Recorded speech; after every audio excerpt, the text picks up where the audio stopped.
ಆತ್ಮೀಯ H16 news ಅರ್ಥಾತ್ ಸಿದ್ದರಾಮಯ್ಯ ಸ್ವಾಗತ. ನಾನು ನಿಮ್ಮ MI ಅಥವಾ ಮಲ್ಲಪ್ಪ ಜೋತವರು. ಇದೇನ್ರಿ ಇದು ಮತ್ತೊಂದು ಬಾಂಬ್ ಸಿಡಿತ. ನಮ್ಮ DK ಶಿವಕುಮಾರ್ ಅವರು ಕ್ಯಾಬಿನೆಟ್ದಲ್ಲಿ ಮತ್ತೊಬ್ಬರು ನಮಗೆ ಖಾತೆ ಬೇಕಾಗಿಲ್ಲಪ್ಪ. ಈಗಂತೂ ಒಬ್ಬರು ರಾಮಲಿಂಗಾರೆಡ್ಡಿ ಅವರು ಶುರು ಮಾಡಿದ್ದಾರೆ. ಅದೇ ಕಾಲಕ್ಕೆ ಸತೀಶ್ ಅವರು ತಮ್ಮ ಮೌನ ಯುದ್ಧವನ್ನು ಸಾರಿ ಬಿಟ್ಟಂಗೆ ಮಾಡಿದ್ದಾರೆ.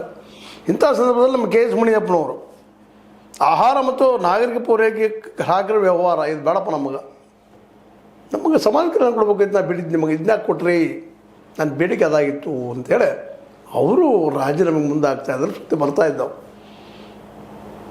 ಏನಿದು ಈ ಏಕಾಏಕಿಯಾಗೆಲ್ಲ ಹಿರಿಯರು ರಾಮಲಿಂಗಾರೆಡ್ಡಿ, ಸತೀಶ್ ಅವರು, ಈಗ ಪಾಪ ಅವ್ರು ಸತೀಶರು ರಾಜೀನಾಮೆ ಮಾತಾಡಲಿಲ್ಲ. ನೋಡೋಣ ಅವ್ರು ಮುಂದೆ ಏನಾಗ್ತದೆ. ಯಾಕಂದರೆ ಇವರ ಸ್ಫೂರ್ತಿಯಿಂದ ಮತ್ತು ಅವರು ಸಿಡಿಬಹುದಲ್ಲ, ಹೇಳಿಕ್ಕೆ ಸಾಧ್ಯ ಇಲ್ಲ. ಏನೋ ಆಗಲಿ, ನಮ್ಮ KS ಮುನಿಯಪ್ಪನವರು ಈ ವಿಷಯದಲ್ಲಿ ನಮಗೆ ಸಮಾಜ ಕಲ್ಯಾಣ ಇಲಾಖೆ ಬೇಡಿದ್ನಪ್ಪ ನಾನು ಅನ್ನೋಂಥ ಮಾತನ್ನು ಹೇಳ್ತಾ ಇದ್ದಾರೆ. ಅವರು ರಾಜೀನಾಮೆ ಕೊಟ್ಟರು, ಯಾರೂ ಆಶ್ಚರ್ಯಪಡಬೇಕಾಗಿಲ್ಲ. ಯಾಕಿದು ಒಂದರಿಂದ ಒಂದು ಸಾಡ್ಲೆ ಸ್ಫೋಟ ಆಗ್ಲಿಕ್ಕಿದ್ದಾರೆ. ನಿಜವಾಗಿಯೂ ಇವು ಯಾವುವು ಆಗಬಾರ್ದಾಗಿತ್ತು. ಯಾಕೆ ಇವ್ರ ಜೊತೆ ಮಾತಾಡಲಿಲ್ವಾ, ಇವ್ರ ಜೊತೆ ಚರ್ಚೆ ಮಾಡಿಲ್ವಾ ಹೈಕಮಾಂಡು?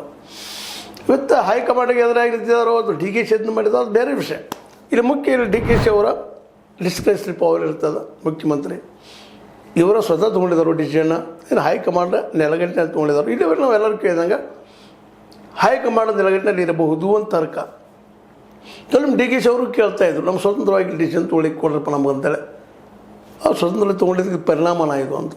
ಸ್ವತಂತ್ರವಾದ ಮೀಡಿಯಾಗೆ ಬೇಕಾಗಿರುವುದು ಸ್ವತಂತ್ರ ಧ್ವನಿ. ಆ ಸ್ವತಂತ್ರ ಧ್ವನಿ ಉಳಿಸಲು ನೀವು ಮಾಡಬೇಕಾದದ್ದು ಇಷ್ಟೇ. ಅದೇನಪ್ಪಾ ಅಂತಂತಂದ್ರೆ ನಿಮ್ಮ ಕೈಲಾದಷ್ಟು ಸಹಾಯ ಈ ಚಾನಲ್ಗೆ ಮಾಡಿ ಹಾಗೂ ನಿಮ್ಮ ಧ್ವನಿಯನ್ನು ಕಾಪಾಡಿಕೊಳ್ಳಿ. ಇದನ್ನೆಲ್ಲ ನೋಡಿದಾಗ ಸಹಜವಾಗಿ ಕಾಂಗ್ರೆಸ್ ಕರ್ನಾಟಕದಲ್ಲಿ ಮುಂಬರು ಬಂತು. ಈಗ ಸಮೀಪದಲ್ಲಿ ಗ್ರೇಟರ್ ಬ್ಯಾಂಗ್ಳೂರ್ದು ಎಲೆಕ್ಷನ್ಸ್ ಇದ್ದಾವೆ, ಭಾಳ ಮತ್ತು ಗ್ರಾಮ ಪಂಚಾಯತಿಗಳಿದ್ದಾವೆ.